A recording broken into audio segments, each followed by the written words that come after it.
오병이어와 제자라는 제목으로 하나님 말씀 함께 나누도록 하겠습니다. 오병이어의 기적은 예수님께서 행하신 기적 중에서 가장 유명한 기적입니다. 예수님이 행하신 기적 중에서 이 사복음서에 모두 나오는 기적은 이 오병이어 기적밖에 없습니다. 그래서 많은 사람들이 오늘 본문을 읽을 때에 예수님이 행하신 이 기적에 주목을 합니다. 어떻게 떡 5개와 물고기 2마리로 여자와 아이를 제외하고 5,000명을 먹일 수가 있을까? 과학이 발전하고 기적을 믿지 못하는 사람들이 많아지면서 예수님의 기적도 믿지 못하는 사람들이 많아지게 됩니다. 기적을 믿지 못하는 사람들은 어떻게 해서라도 이 오병이어의 기적을 이해할 수 있게 설명하고 싶어 했습니다. 이들이 생각해낸 설명 중 하나가 이제 다음과 같습니다.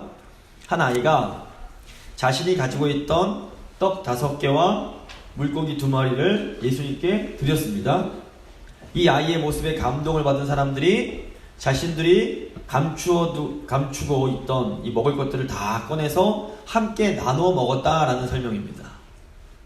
어떻게 보면 이 설명이 꽤나 감동적으로 보일 수도 있습니다. 하지만 이것은 성경을 우리 수준에 맞추려는 굉장히 어리석은 해석입니다.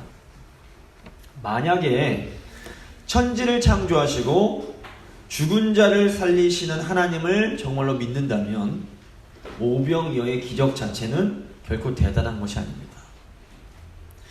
예수님이 행하신 기적이 우리에게는 불가능한 일들이지만 하나님께는 얼마든지 가능한 일들이기 때문입니다. 그러므로 부활을 믿는 우리에게 오병이어의 기적이 가능한가 불가능한가를 따지는 것은 그다지 큰 의미가 없습니다. 도리어 우리는 이 오병이어의 이야기를 통해서 하나님이 우리에게 말씀하시려고 하는 것이 무엇인지를 잘 주목해야 합니다. 오늘 세 부분으로 나눠서 오늘 본문을 나누겠습니다. 첫 번째, 무리의 현실입니다. 두 번째, 예수님의 사역. 세 번째, 제자의 사역입니다. 첫 번째, 무리의 현실. 두 번째, 예수님의 사역. 세 번째, 제자의 사역입니다. 먼저 무리의 현실입니다. 이 오병이어 이야기가 나오기 바로 앞에 기억하실지 모르지만 세례 요한의 죽음에 관한 내용이 나옵니다. 세례 요한의 죽음은 예수님이 맞이할 죽음에 대한 일종의 예고와 같았습니다. 세례 요한이 죽었다는 소식은 예수님께 큰 충격과 슬픔을 주었습니다. 우리는 이렇게 큰 슬픔을 당할 때에 조용히 혼자서 시간을 보내고 싶어지곤 합니다. 예수님도 이 세례 요한의 죽음에 관한 소식을 들으시고는 조용한 빈들로 가십니다. 13절입니다. 예수께서 들으시고 배를 타고 떠나사 따로 빈들에 가시니 무리가 듣고 여러 고을로부터 걸어서 따라간지라. 조용히 혼자 계시고 싶어서 빈들로 가셨는데 그곳으로 사람들이 막 몰려들기 시작합니다. 이 어린아이들은 부모님의 마음을 이해하려고 노력하기보다는 자기들의 욕망과 그 욕구에 집중합니다. 그래서 엄마가 힘들던 슬프던 아무 신경 쓰지 않고 엄마 배고파요를 외치는 게 아이들입니다. 사복음서를 보시면 이 무리들은 마치 철없는 어린아이들과 같을 때가 많습니다. 이 무리들은 언제나 자기들이 원하는 것에 집중하며 그것을 얻기 위해서 예수님을 찾아옵니다. 무리들은 혼자만의 시간을 갖기 위해 빈들로 가신 예수님을 찾아서 몰려들기 시작했습니다. 그런데 놀랍게도 예수님은 이들을 향해서 화를 내거나 짜증을 내지 않으십니다. 14절입니다. 예수께서 나오사 큰 무리를 보시고 불쌍히 여기사 그 중에 있는 병자를 고쳐주시니라. 예수님은 자신을 찾아온 그 무리들을 불쌍히 여기십니다. 예수님은 자신의 큰 슬픔을 무리를 향한 연민으로 승화시키십니다. 도대체 어떻게 이런 일들이 가능할까요? 예수님은 이 무리들의 철없는 모습이 아니라 그들의 영적인 상태를 보셨습니다. 예수님이 보시기에 무리들은 마치 목자 없는 양떼와 같았습니다. 마태복음 9장 36절을 세 번역으로 읽어드리겠습니다. 예수께서 보시고 그들을 불쌍히 여기셨다. 그들은 마치 목자 없는 양과 같이 고생에 지쳐서 기가 죽어 있었기 때문이다. 무리들이 이처럼 미숙하고 철이 없던 것은 그들을 영적으로 돌봐줄 지도자가 없었기 때문입니다. 당시 유대교 지도자들은 영적으로 무리를 지도해야 할 그 책임을 다하지 못했습니다. 무리들은 자신들의 그 방향 없는 삶을 인도해줄 누군가를 간절히 원했습니다. 그래서 그들은 예수님을 그토록 열심히 찾아다녔던 것입니다. 한편으로 보면 이 무리들은 철저하게 자기중심적인 사람들이었습니다. 이들이 예수님을 찾아온 것은 자기들이 원하는 것을 얻기 위해서였습니다. 하지만 다른 한편으로 보면 이 무리들은 영적으로 갈급한 사람들이었습니다. 이들은 자신의 삶에 무언가 진정한 변화가 필요하다는 것을 느끼고 있었습니다. 사실 우리 안에도 이런 두 가지 욕망이 다 존재합니다. 한편으론 우리도 예수님이 우리의 욕망을 채워주시기를 바라는 모습이 있습니다. 하지만 동시에 우리는 하나님이 주시는 영적인 평안을 간절히 소망합니다. 예수님은 자신을 찾아온 이 무리들의 욕심과 죄를 누구보다 잘 알고 계셨습니다. 하지만 예수님은 이런 죄악된 모습이 아니라 무리들의 영적인 갈급함을 보셨습니다. 그리고 예수님은 자신의 그 큰 슬픔을 넘어서 무리들을 불쌍히 여기시며 그들을 고쳐주십니다. 예수님은 우리 안에 있는 욕심과 죄를 누구보다 잘 알고 계십니다. 하지만 우리의 연약함보다는 우리의 영적인 갈급함을 보시며 우리에게 구원을 베푸십니다. 로마서 5장 8절에서 사도 바울은 이렇게 말합니다. 우리가 아직 죄인 되었을 때에 그리스도께서 우리를 위하여 죽으심으로 하나님께서 우리에 대한 자기의 사랑을 확증하셨느니라. 이 교회를 찾아오는 사람들 중에는 무리와 같은 사람들도 있고 제자와 같은 사람들도 있습니다. 이 제자들이 보기에 무리들은 아직도 세상 욕망을 버리지 못한 그런 사람들처럼 보입니다. 하지만 그들 마음속에도 참된 평안을 사모하는 영적인 갈급함이 있습니다. 제자들은 예수님처럼 이들의 어떤 연약한 모습보다는 그 안에 있는 영적인 갈급함을 보면서 그들을 불쌍히 여길 수 있어야 합니다. 두 번째, 예수님의 사역입니다. 예수님은 빈들로 나온 무리들을 불쌍히 여기시며 그 병을 고쳐주십니다. 그뿐 아니라 예수님은 떡 5개, 물고기 2마리로 5,000명이 넘는 사람들을 먹여주십니다. 15절, 16절입니다. 저녁이 되매 제자들이 나와 이르되 이곳은 빈들이요 때도 이미 저물었으니 무리를 보내어 마을에 들어가 먹을 것을 사 먹게 하소서. 예수께서 이르시되 갈 것 없다. 너희가 먹을 것을 주라. 근데 이 오병이의 기적은 구약에 나오는 두 가지 사건을 생각나게 합니다. 첫째로 이 오병이의 기적은 구약의 만나의 기적을 생각나게 해줍니다. 출애굽한 이스라엘 백성들은 광야에서 하늘에서 내려오는 만나를 먹었습니다. 유대인들은 메시아가 오시면 이 만나가 다시 주어질 거라고 기대를 했습니다. 무리가 예수님을 찾아온 빈들은 문자적으로 볼 때는 광야를 뜻합니다. 그러므로 이 오병이어의 기적은 무리에게 예수님이 구약이 예언하던 그 메시아임을 확실하게 해 주었을 것입니다. 두 번째로 이 오병이어의 기적은 엘리사 선지자의 기적을 또 생각나게 합니다. 열왕기하 4장을 보시면 엘리사가 길갈이란 곳에서 빵 20개와 자루에 담은 채소로 100명을 먹이고도 음식이 남았다는 기적이 나옵니다. 우리 열왕기하 42장 42절부터 44절 말씀입니다. 한 사람이 바알 살리사에서부터 와서 처음 만든 떡 곧 보리떡 20개와 또 자루에 담은 채소를 하나님의 사람에게 드린지라. 그가 이르되 무리에게 주어 먹게 하라. 그 사환이 이르되 내가 어찌 이것을 100명에게 주겠나이까 하나 엘리사는 또 이르되 무리에게 주어 먹게 하라. 여호와의 말씀이 그들이 먹고 남으리라 하셨느니라. 그가 그들 앞에 주었더니 여호와께서 말씀하신 대로 먹고 남았더라. 위대한 선지자 엘리사는 기적적인 방법으로 무리를 먹였습니다. 그런데 예수님은 이보다 훨씬 더 놀라운 기적을 행하심으로 예수님께서 구약이 예언하던 가장 위대한 선지자이시며 메시아라는 것을 보여주십니다. 예수님은 이처럼 오병이어의 기적을 통해서 예수님이 구약이 예언하던 바로 그 메시아 그리스도라는 것을 보여주십니다. 무리들은 이 기적을 통해서 예수님이 자신들이 기다리던 구원자라는 것을 분명히 알 수 있었습니다.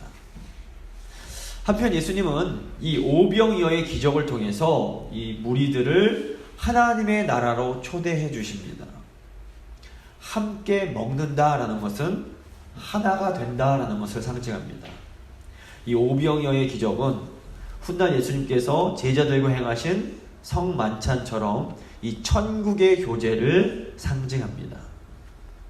19절 말씀입니다. 무리를 명하여 잔디 위에 앉히시고 떡 5개와 물고기 2마리를 가지사 하늘 우러러 축사하시고 떡을 떼어 제자들에게 주심에 제자들이 무리에게 주니. 이 19절 보시면 4개의 동사가 나옵니다. 가지사, 축사하시고, 떡을 떼어 주심에.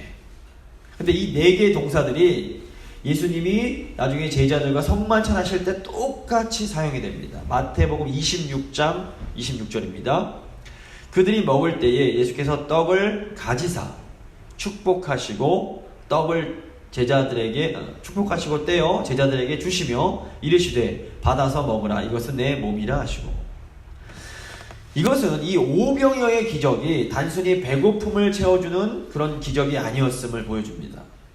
이 오병이어의 사건은 무리들을 하나님 나라의 백성으로 초대하는 일종의 천국의 식탁이었던 것입니다.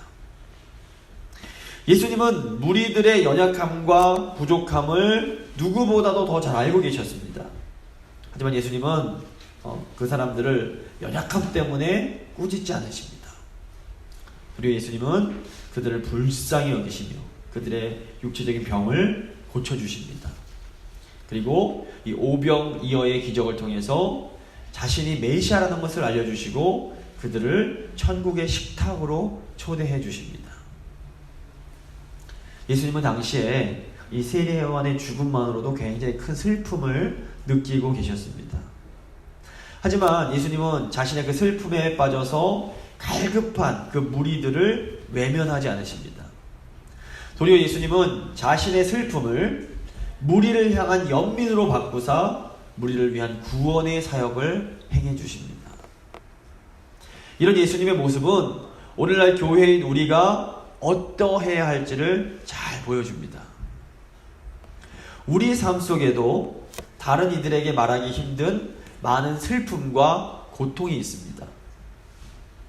우리는 내가 이렇게 힘드니까 아프니까 다른 이들을 돌볼 수 있는 힘이 없어 라고 생각할 때가 많습니다. 하지만 하나님께서는 우리가 예수님처럼 내 안에 있는 슬픔을 다른 이들을 향한 연민으로 바꾸기 원하십니다. 우리가 내 안에 슬픔만 바라보면 그 슬픔에 꽁꽁 묶여서 아무것도 할 수 없을 때가 많습니다. 하지만 우리가 눈을 들어 이 옆을 바라볼 때 우리 옆에서 슬픔을 가진 사람들을 많이 볼 수가 있습니다. 내 몸이 건강할 때에는 몸이 아픈 사람들의 마음을 잘 이해하지 못합니다. 하지만 내가 아파보고 나면 다른 사람의 아픔을 더 잘 이해할 수 있게 됩니다. 마찬가지로 내가 슬픔을 겪어보기 전에는 이웃의 슬픔을 볼 수가 없습니다. 하지만 내가 슬픔을 겪고 나면 비로소 이웃의 슬픔이 보이기 시작합니다. 이웃의 슬픔이 보이기 시작하면 나의 슬픔은 이웃을 향한 연민으로 바뀌게 됩니다.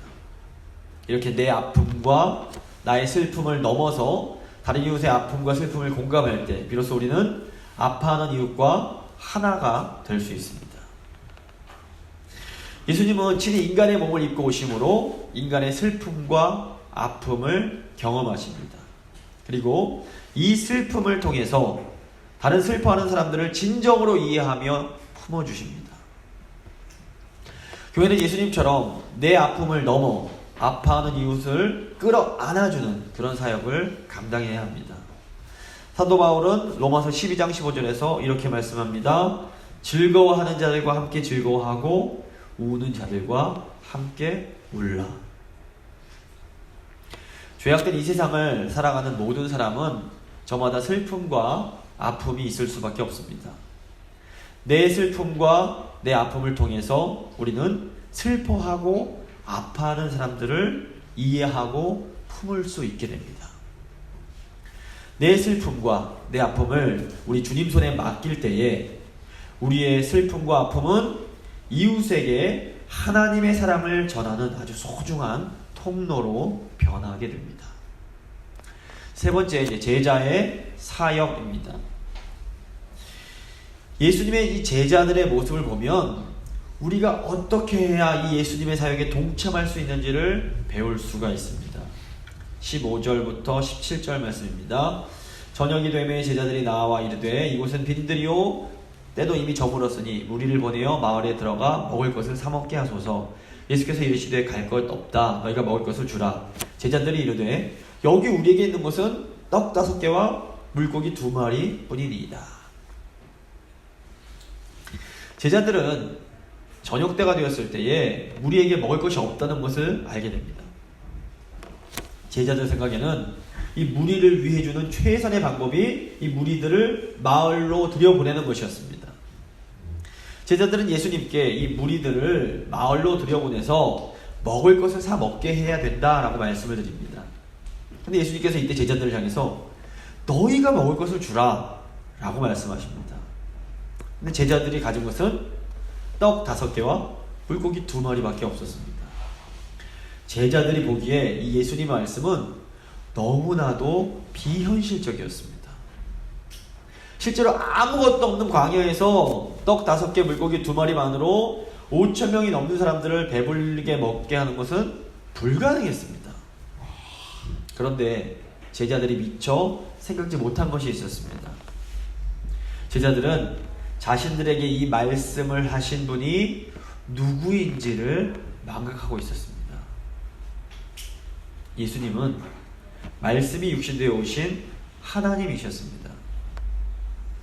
예수님은 태초에 말씀으로 세상을 창조하신 능력의 말씀이셨습니다. 제자들은 조금 전까지만 해도 예수님이 병든 자들을 고치는 기적을 경험했습니다. 하지만 제자들은 예수님께서 병은 고치시더라도 먹을 것까지 만들어내지는 못할 거라고 생각을 했던 것 같습니다. 제자들은 자신들이 가진 기준으로 예수님이 가진 능력을 제한합니다. 제자들이 자신들의 기준으로 이 예수님의 능력을 제한할 때 어떤 일이 일어납니까? 그들은 믿음의 방법이 아니라 인간적인 방법으로 하나님의 일을 하려고 합니다.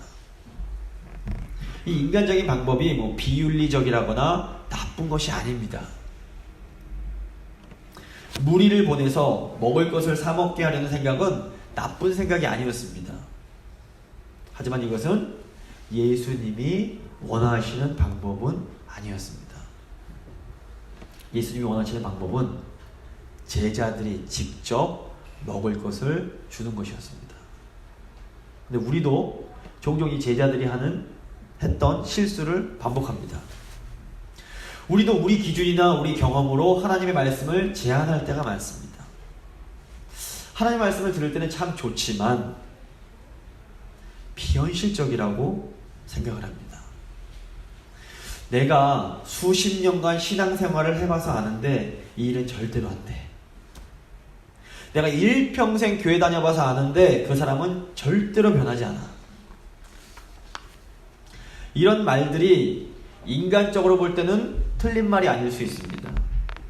하지만 이렇게 우리가 우리의 기준으로 하나님의 말씀을 제안할 때 우리는 믿음의 방법을 사용하지 못합니다. 그리고 제자들처럼 인간적인 방법으로 하나님의 일을 하려고 합니다. 제자들은 자신들이 만든 이 현실이라는 벽에 갇혀서 믿음의 눈을 뜨지 못하고 있었습니다. 예수님께서 이런 제자들을 위해서 놀라운 기적을 행해 주십니다. 18절부터 21절입니다. 이르시되 그것을 내게 가져오라 하시고 무리를 명하여 잔디 위에 앉히시고 떡 5개와 물고기 2마리를 가지사 하늘 우러러 축사하시고 떡을 떼어 제자들에게 주시매 제자들이 무리에게 주니 다 배불리 먹고 남은 조각을 12바구니에 차게 거두었으며 먹은 사람은 여자와 어린이 외에 5,000명이나 되었더라. 예수님은 제자들이 가진 것을 예수님께 가져오라 라고 하십니다. 그리고 제자들과 성만찬을 하실 때처럼 무리들을 잔디 위에 앉게 하십니다. 예수님은 떡 5개와 물고기 2마리를 들고 하늘을 향해 축사하시고는 떡을 떼어 제자들에게 주십니다. 제자들은 예수님께 받은 떡을 사람들에게 나눠 주었습니다.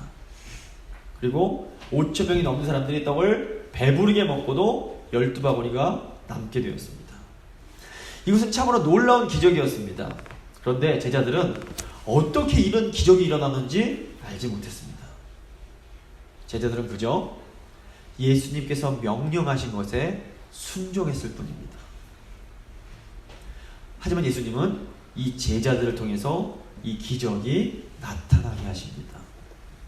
제자들은 놀라운 기적의 사역에 쓰임을 받게 된 것입니다.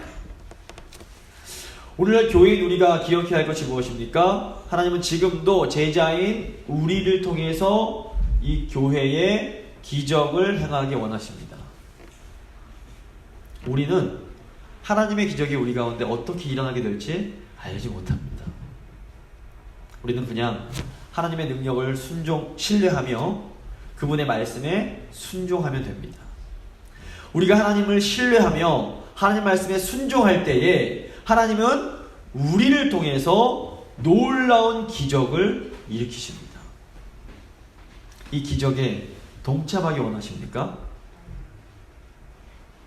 본문 보시면 기적에 동참하는 제자의 사역에 3가지 원리가 나옵니다. 첫째로 제자들은 무엇보다 이 무리에게 관심을 가져야 합니다. 제자들은 예수님을 찾아온 무리들에게 무엇이 필요한지를 알고 있었습니다. 비록 제자들이 믿음의 방법을 사용하지는 못했지만 이 제자들은 예수님께 무리에게 무엇이 필요한지를 말씀드렸습니다. 우리도 예수님을 찾아 교회를 찾아오게 될 이 무리와 같은 사람들에게 먼저 관심을 가져야 됩니다. 그리고 그 사람들의 필요가 무엇인지를 정확하게 이해하고 예수님께 그것을 알려드려야 됩니다. 둘째로 제자들은 자기들에게 있는 것을 예수님께 드렸습니다. 기적은 제자들이 드린 떡 5개와 물고기 2마리에서 시작이 됩니다. 이 떡과 물고기는 당시 갈릴리 농부들이 먹던 아주 기본적인 음식이었습니다. 우리가 어떤 대단한 것을 주님께 드리려고 할 필요가 없습니다. 우리가 지금 무엇을 가지고 있는지는 전혀 중요치가 않습니다. 지금 우리에게 있는 그 작은 것을 그냥 주님께 드리면 됩니다. 하나님이 주신 은사나 달란트가 우리 주님 손에 맡겨질 때에 그것을 통해서 놀라운 기적이 일어나게 됩니다. 셋째로 제자들은 예수님의 말씀에 순종했습니다. 제자들은 다 이해할 수 없었지만 예수님께 순종해서 무리에게 빵을 나눠줍니다. 근데 제자들이 나눠준 이 빵은 단순한 음식 이상의 의미가 있습니다. 이 빵은 하나님께서 주시는 생명과 은혜의 상징이었습니다. 우리도 비록 모든 것을 다 이해할 수 없을지라도 하나님 말씀에 순종해야 합니다. 우리가 말씀에 순종할 때에 우리를 통해서 하늘의 그 생명과 은혜가 무리들에게 전달될 수 있습니다. 요약을 하면 우리에게 관심을 가져야 하고 우리가 지금 가지고 있는 것을 드릴 수 있어야 하고 말씀에 순종해야 합니다. 그러면 하나님은 우리를 통해서 놀라운 기적을 일으키십니다. 말씀을 마무리 짓도록 하겠습니다. 첫째로 예수님을 찾아온 무리들에게는 이중적인 모습이 있었습니다. 한편으로는 세상적인 욕심이 있었지만 다른 한편으로는 영적인 갈급함이 있었습니다. 예수님은 영적인 갈급함을 보시고 무리를 불쌍히 여겨주십니다. 우리에게도 이런 예수님의 마음이 필요합니다. 둘째로 예수님은 무리들을 불쌍히 여기시며 그들의 병을 고치십니다. 또 오병이어의 기적을 통해서 자신이 메시아라는 것을 알려주시고 그들을 천국의 식탁으로 초대해 주십니다. 예수님은 자신의 그 슬픔을 무리를 향한 연민으로 바꾸십니다. 우리의 슬픔과 우리의 아픔도 아파하는 이웃과 하나가 되는 통로가 될 수 있습니다. 셋째로 예수님은 제자들을 통해서 놀라운 기적을 행하십니다. 우리가 제자들처럼 이 무리에 관심을 갖고 우리가 가지고 있는 작은 것들을 드리고 말씀에 순종할 때에 하나님은 우리를 통해서도 우리 교회에 놀라운 기적을 행하실 것입니다.